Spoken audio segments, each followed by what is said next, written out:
Imagina que eres abusada y luego tu abusador va y le pide tu mano a tu papá.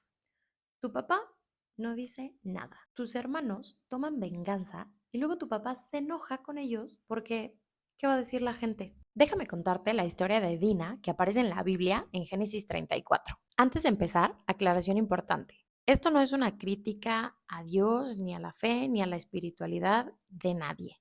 Estos videos son mi opinión personal de la Biblia como texto sobre cómo fue escrita, quién la contó y a quién le convenía esa versión. Porque seamos honestos, durante siglos los hombres fueron los únicos con voz y las historias se contaron solo desde su punto de vista. Yo no estoy cuestionando la existencia de Dios, estoy cuestionando el guión. Sé que esto puede incomodar o herir susceptibilidades, pero este espacio no es para atacar creencias, sino para quienes alguna vez leyeron estas historias y se preguntaron por qué nadie está hablando de esto.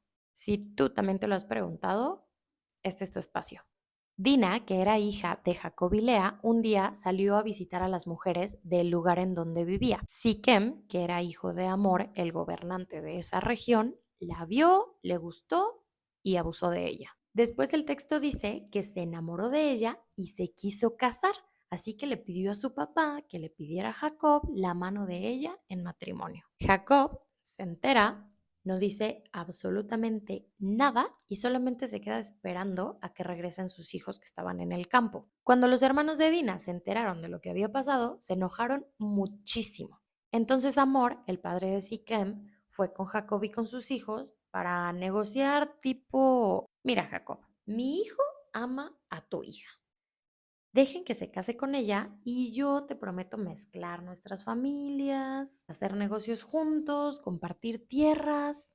Ajá, todo un trato comercial con la dignidad de Dina de por medio. Y Siquem incluso les ruega diciéndoles, pidan lo que quieran, dotes, regalos, oro, lo que sea, pero por favor déjenme casarme con ella. Los hermanos de Dina aceptan, pero con una condición muy específica, que todos los hombres del pueblo se circuncidaran. Amor y Siquem, ni tardos ni perezosos, aceptaron y convencen a todos los hombres de su ciudad diciéndoles que si hacían eso, ahora ellos iban a poder disponer de las tierras, del ganado y de las mujeres de la familia de Jacob. Entonces aceptan, todos se circuncidan y 3 días después, Simeón y Leví, hermanos de Dina, entran al pueblo espada en mano y desviven a todos los hombres, incluyendo por supuesto a Siquem y a su papá. Después en la Biblia literal dice que pasando por encima de los muertos, saquearon la ciudad, tomaron mujeres y niños como prisioneros y se llevaron todo lo que había. Y entonces ahora sí Jacob reacciona, se enoja horrible con sus hijos porque tiene miedo de que los pueblos vecinos ahora se amotinen contra él. Y entonces sus hijos agarran y le contestan, ajá, ¿y qué? ¿Teníamos que dejar que tratara a nuestra hermana como una prostituta? Ok, ahora sí vamos a hablar de lo que este texto realmente muestra. Este relato fue escrito durante el periodo tribal de Israel, por ahí de entre los siglos 10 y 6 antes de Cristo. Un tiempo en el que la mujer no era vista como persona autónoma, sino como propiedad ya fuera de su papá o de su esposo. Por eso cuando la Biblia dice que Siquem la deshonró, el peso no iba tanto a lo que le había hecho a Dina como mujer, sino a lo que le había hecho al honor de Jacob. El texto, por su parte, ni siquiera le da voz a Dina, no dice si gritó, si lloró, si se quería casar, si no, nada. Su historia se usa para justificar una venganza colectiva. Y aunque el texto dice que después Siquem se enamoró de ella, ese amor vino después del abuso. En hebreo la palabra que se usa es chashak, que literalmente se traduce como apegarse o desear.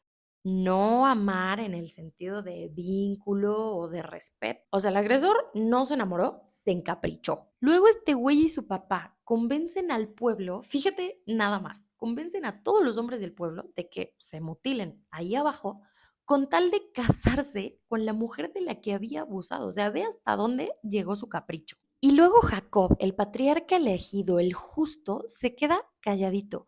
No hay dolor de padre, no hay protección, no hay justicia, no hay nada. Y cuando por fin se decide hablar, lo hace para reclamarle a sus hijos por el peligro político, no por lo que había sufrido su hija. Y los hijos de Jacob, en lugar de buscar de corazón justicia para Dina, dicen, órale va, llévatela, cásate con ella. Todo para después poder desvivirlos a todos. O sea, el no darles a Dina en matrimonio, por ejemplo, ni lo consideraron. O el vengarse y desvivir a Siquem y a su papá ahí mismo cuando les fueron a pedir a su hermana, tampoco. Ellos vieron en el abuso de Dina la oportunidad perfecta para ir a realizar una masacre. Se aprovecharon del abuso que sufrió su hermana, justificándolo como honor familiar.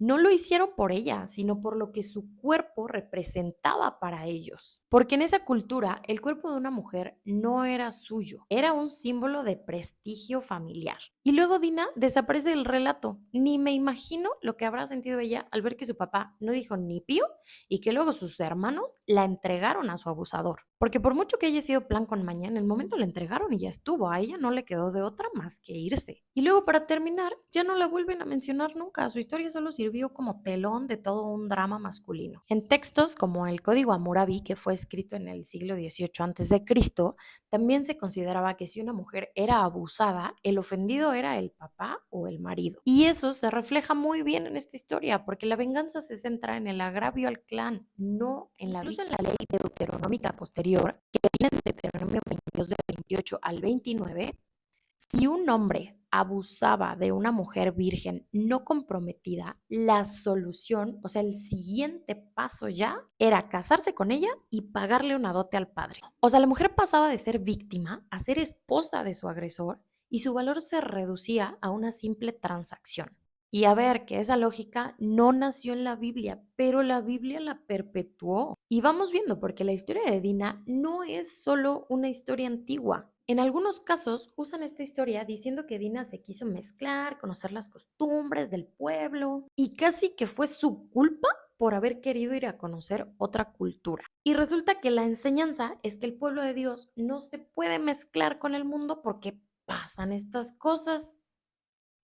Entonces, todavía de que abusaron de ella, le quitaron voz y no les importó en lo más mínimo, la siguen usando para decir, es que mira, si tú no renuncias a las cosas del mundo, te va a pasar lo de Dina y ya ves todo lo que ocasionó. Dina fue usada, violentada, negociada y borrada. Y la Biblia lo cuenta con la misma naturalidad con la que hoy se cuentan historias de celos o amor trágico. Pero lo peor es que todavía hay personas que dicen, es que era otra época, no juzgues el pasado con el conocimiento de hoy.